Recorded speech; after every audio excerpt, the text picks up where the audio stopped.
Hello, আসসালামু আলাইকুম। আমি কোরবানির গরুর মাংস রান্না করতেছি। অফ ক্যামেরায় আমি সব মশলা মশলি দিয়ে দিছি, অত দেখাইতে পারি নাই। আর বুঝিনি তো, পুরাটা দেখাইতে গেলে অনেক সময় লাগে।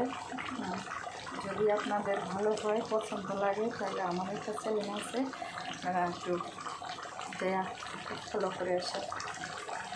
আসসালামু আলাইকুম।